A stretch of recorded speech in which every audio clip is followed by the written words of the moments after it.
Hare Krishna.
So, I think it was a wonderful opportunity to be with all of you today. Thank you for this opportunity. I understand the format is that I'll give just a few comments on the lecture by Srila Prabhupada, and we'll take some question and answer and have some discussion in the 18 or so minutes I think we have remaining. Okay. So once again, Srila Prabhupada does not sugarcoat anything. He talks about first-class asses, ignorance, stupidity, Buddha. Certainly, I think he was speaking to me. This verse says, "Who is the person who is too much attached to household life on account of being unable to control the senses and liberate himself because he is bound up very strongly with a rope of affection for the family, namely wife, children, relatives, etc." So it's a question, who is that person? I can volunteer myself, certainly being too attached in household life. So this is a very prescriptive lecture. As all the Srila Prabhupada's teachings are, they're very direct. He made one comment here I wanted to just touch on. He says that 99% of people, 99.9, that's a lot, they do not know what our problem is and how to get out of it. That is the problem. See, if we have a problem, but we don't understand it, no matter what solution we apply, it's not going to result in any success. And Srila Prabhupada is talking about big cars, big factories, trying to enhance our eating, sleeping, mating, and defending. That is not going to solve our problem. So you all are performing the greatest of all service to this. How? By distributing Srila Prabhupada's books. Because only in Srila Prabhupada's books do we get this answer. How to actually solve the real problems of life. And so when we go out and distribute books, I should not use the word we. I should say when you all go out and distribute books so prolifically, the goal is to bring that 99.9% down, at least a few percentage points. So shall we try this marathon run to bring that percentage down a few points so that more can know how to solve this problem? And Srila Prabhupada talks about this attachment. See, attachment, that is the intrinsic nature of the soul. Because the soul is active, it'll have activity, and so it'll be attached. And so Krishna explains to us in Bhagavad Gita, right in the beginning, that we detach from something by attaching to something higher, this higher taste, this understood of our thinking. Okay? What is the source of all material attachment? Why am I not willing to detach to what I have? Because I fear that I'm going to give something up and get something of lesser value. Right? If you have a 10 rupee note, Krishna, a modern 100 rupee note, and someone says, exchange that for a 50 rupee note, anyone's going to detach from that 100 rupee note? But I know if you're given a chance to gain a 500 rupee note, anybody's willing to detach from that 100 rupee note that way? So detachment is a simple formula. It's not so complicated. It is by attaching to the higher taste. And that is, of course, only the Srila Prabhupada makes the comment here that the only way to detach from all these material propensities is to render devotional service. Srila Prabhupada quotes that verse. But otherwise, if not, we'll be bound up by our material attachments. So that is quite an interesting statement in this month of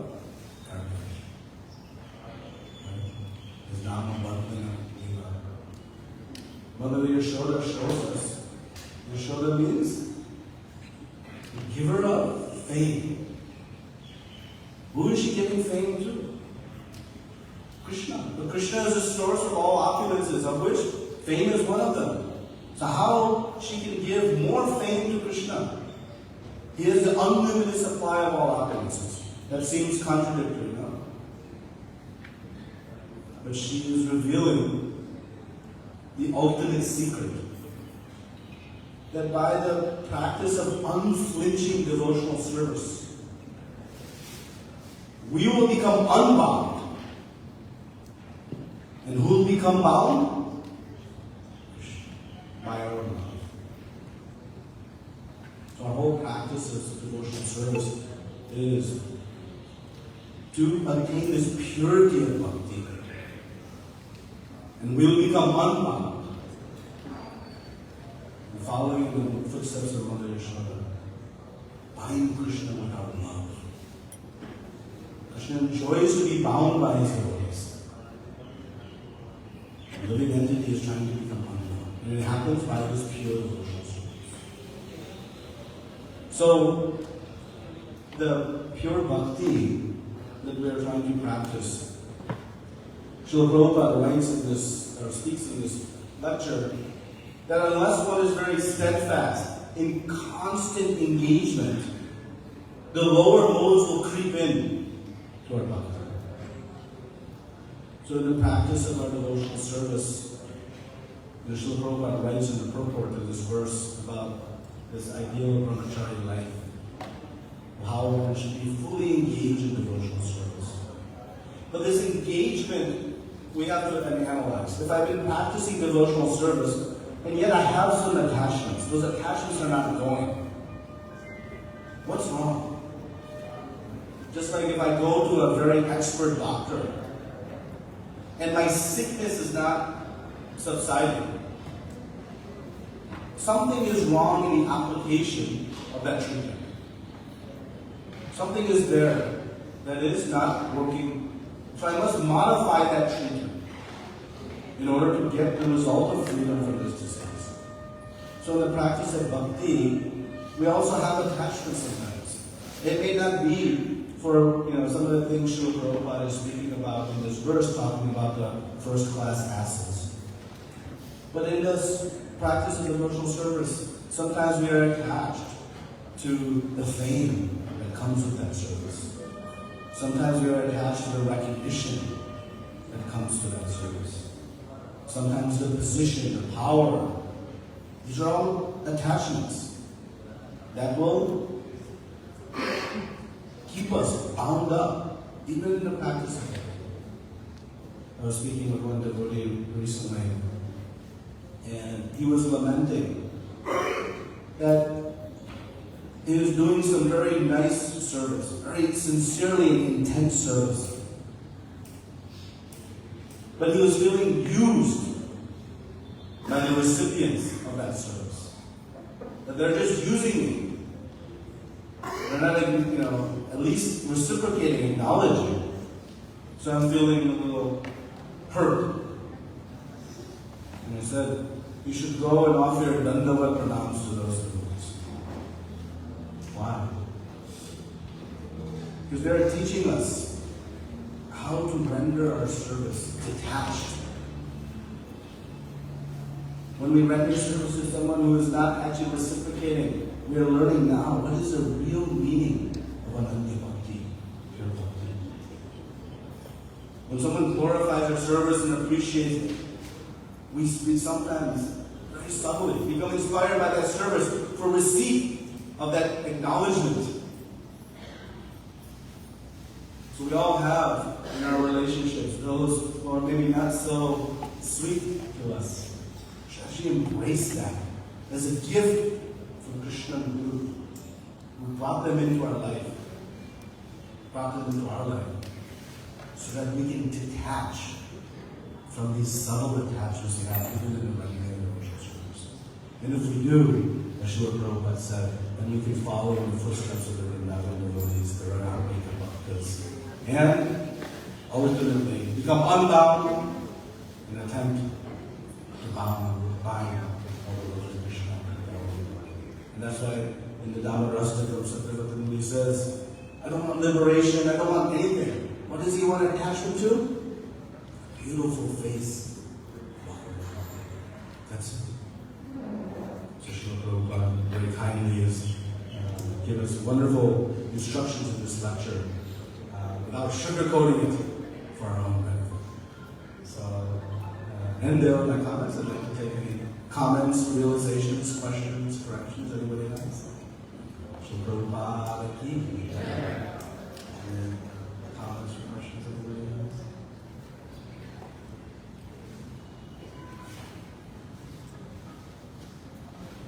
Yes, Lord.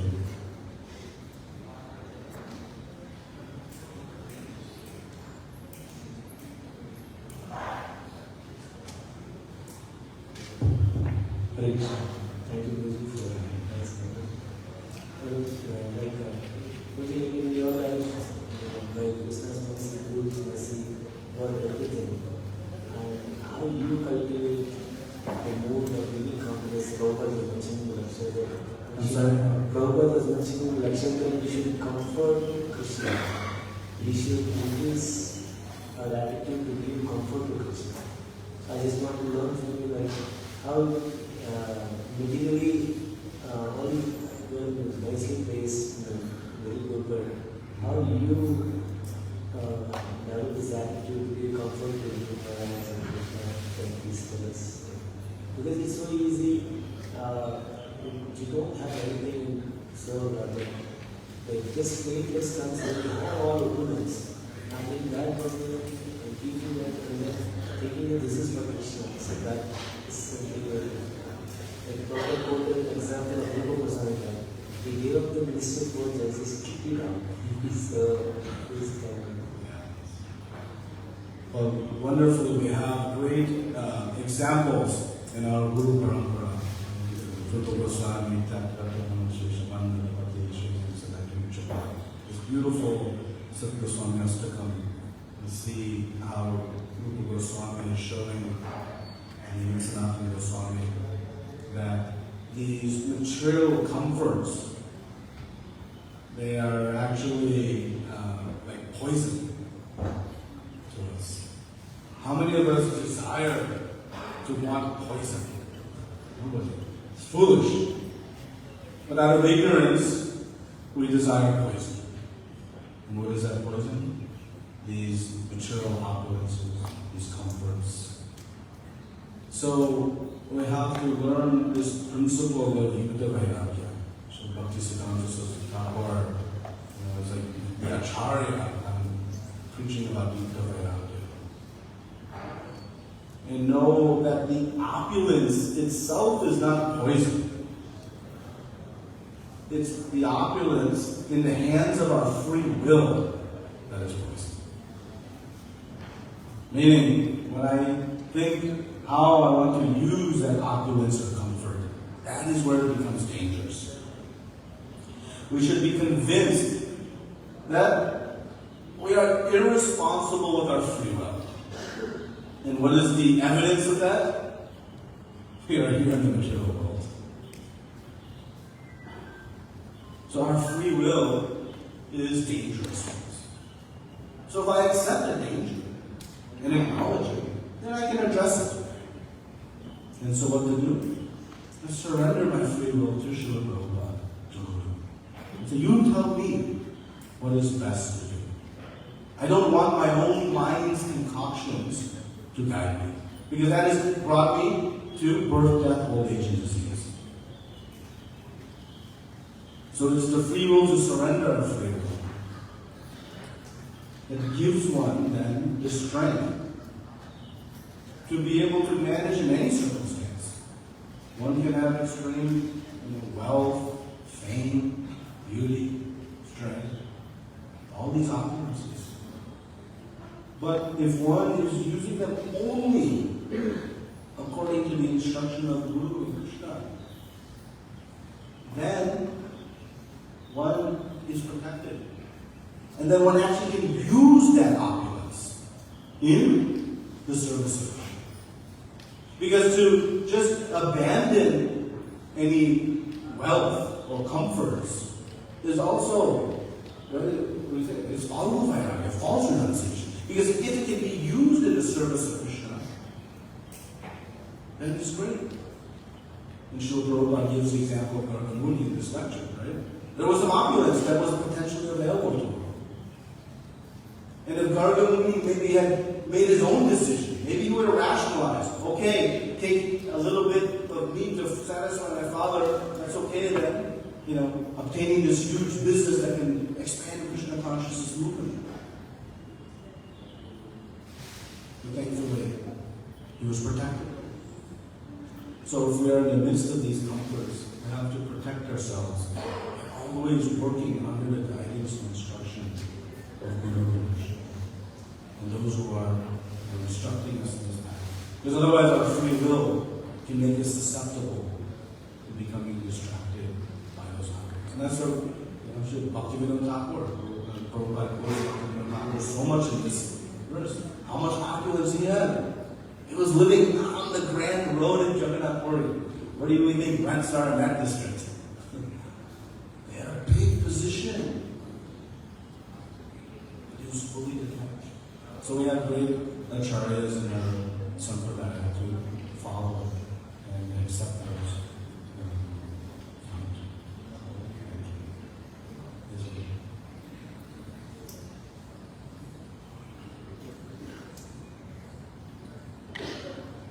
Hare Krishna, Prabhuji, please accept my humble obeisances. It was very nice summary I'm grateful to you. Prabhuji, I have one question. Like you mentioned about the attachment to lower things will get subdued and we see the higher taste or higher value. Like you mentioned about 500 rupees note and 100 rupees note. But sometimes in devotional life, I'm not able to get the higher taste and I still get attached to the material things. So how to use intelligence or how to get that detachment done to the material things or material comforts. So the verse that Prabhupada is quoting in this verse, in this lecture from the first canto of Srimad Bhagavatam, is saying that from the practice of devotional service, two things manifest: knowledge and detachment. So they go hand in hand. So there's through the practice of bhakti that will acquire knowledge. Knowledge about what? What is good for me and what is bad for me. And I'll acquire detachment. Detachment from what? All the things that are bad for me. So, if we are practicing devotional service and our detachment is not manifesting, then we have to double down on our practice of bhakti. That is our sadhana. Our sadhana is the only means by which we're going to purify the heart. Why I don't have taste for these higher things?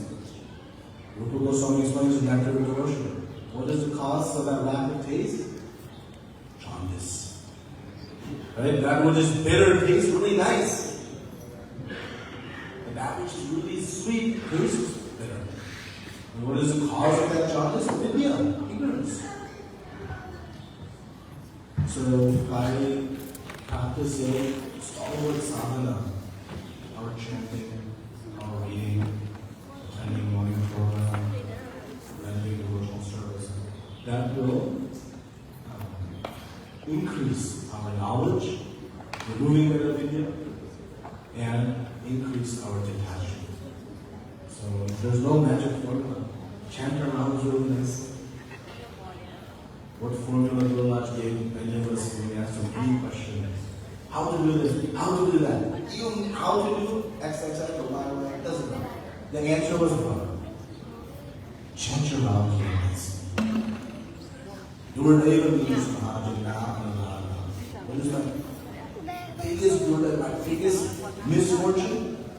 No Rama, no attachment. No attachment to the champion. That is my only misfortune. Thank you very much. Hare Krishna. We have time for one more.